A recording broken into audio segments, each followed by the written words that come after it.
The surface of our planet is positively teeming with life. You see it everywhere, from the smallest ant to the biggest whale. When thinking about life on Earth, most people tend to think of it as rather persistent, but this is not the case for a vast majority of life on the planet. Every single year, species go extinct, ending the existence of creatures that can be traced across millions of years. Getting to the point that humans have achieved is truly a 1 in a million chance.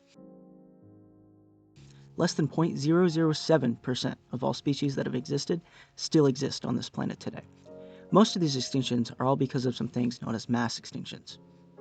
According to Merriam-Webster's dictionary, a mass extinction is an event in which many living species on Earth experience rapid extinction rates during a relatively short period of geologic time. Or more specifically, a rare event in which 75% or more of all living species on Earth die out within a relatively short period of geologic time, and that is usually associated with catastrophic natural phenomena. There have been 5 mass extinction events over the last 500 million years.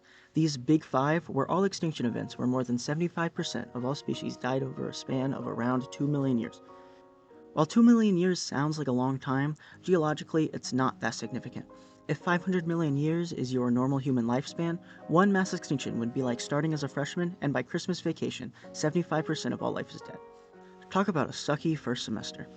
Out of all of these mass extinctions, the worst happened roughly 252 million years ago, marking the end of the Permian period, and it's known as the Great Dying. Roughly 96% of all marine life was wiped out in an incredibly short period of time. The main cause? Excess greenhouse gases. Does that sound familiar at all? The newly introduced gases raised the temperature of the ocean surface by 10 degrees Celsius, causing the ocean to lose much of its oxygen. This lack of oxygen presented an ultimatum to life in the oceans: move out of low oxygen water or die. Many species couldn't adapt to the changes and faced extinction as a result. According to Jonathan Payne of Stanford's School of Sustainability, under a business-as-usual emissions scenario, by 2100, warming in the upper ocean will have approached 20% of warming in the late Permian, and by the year 2300, it will reach between 35 and 50%. The main difference between the extinction event 252 million years ago and now is the source of the carbon.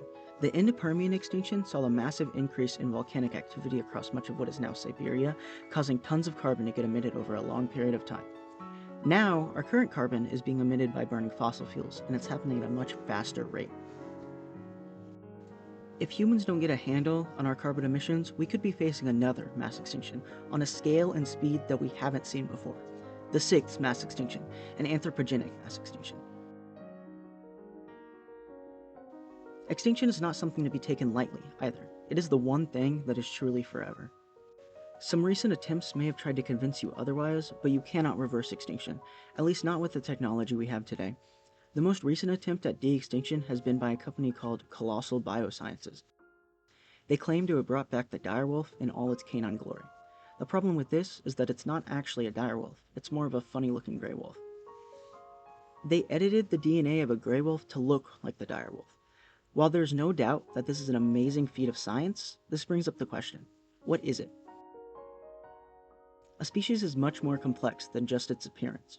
Species evolved to live in one specific ecosystem, one that in the case of the direwolf just doesn't exist anymore.